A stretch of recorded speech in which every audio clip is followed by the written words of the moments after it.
Welcome back, everyone. Greg Diamond here, editor of 10 Stock Trader at Stansberry Research. And this week, we're looking at the Federal Reserve. They're going to make their announcement, and I'm going to look at bonds. I'm going to look at the Dow Jones Industrial Average. I'm going to look at small caps. I'm going to look at transports. And I can't tell you what the Fed's going to do. We saw the ECB and the Bank of Canada cut rates last week. Is the Fed going to follow through? I'm really not so sure. They've been on the, we're going to look in the past like they always do to see what's going to happen. We saw a strong jobs number on Friday, at least a headline number, and we get CPI and PPI this week. So it's going to be, let's see how the market reacts. Let's look at the price action. I'm not going to speculate on what the Fed's going to do. So let me start with bonds. This is TLT. And, you can see here as of recording on Monday here, we had a pop out of this resistance level, and now we're testing it again. Once from a technical perspective, once a price or a market rather pops out of resistance and then retests it, it usually becomes support. We'll see if that happens. And you can see here in the red line here, I've zoomed in, is this something where, it tests support and then we have another rally? All right, that's the best case scenario. Worst case scenario is, this is just one big fake out and then we actually test the lows again, okay? Now, if that does happen, we're going to get into oversold levels on the RSI and the composite index. And from the low last October with the rally in bonds, if this makes a higher low, technically, that actually would be a good thing. But that would obviously create a lot of volatility in the stock market. So what would I look at in terms of stocks?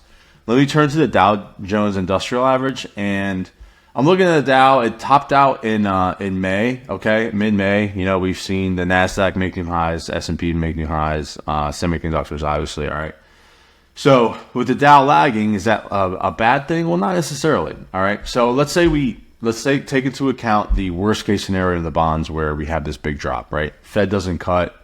They're still looking at backwards data, whatever it might be. It doesn't really matter, right?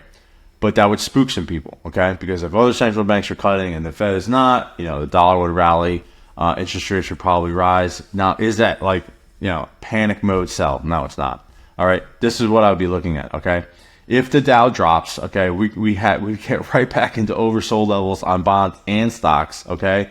We get the 30.2% Fibonacci retracement level. We have the 200-day moving average right around here, around, call it 37,000, okay?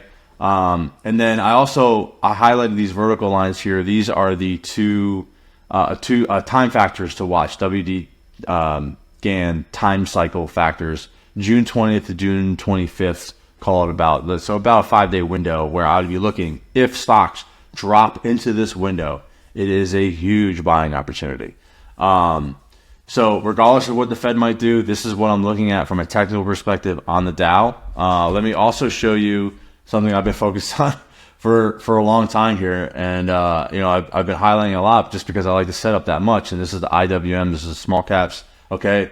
Again, as of recording on Monday here, you can see I have this. Wave one up, ABC2, maybe this is a little aggressive from a low, but maybe it drops a little bit, into that, again, that June 20th to June 24th, June 25th time factor window, then we rally. That's going to be an opportunity to buy call options. I would love it if that happened, just because I like buying weakness, especially within an uptrend, and, especially when everyone has a lot of fear, and the Fed hiking or not hiking. I don't think they would hike, but maybe they do. But even still, it would just show that the economy is actually not doing that bad. Okay, and stocks would probably reprice the fact that that's the case.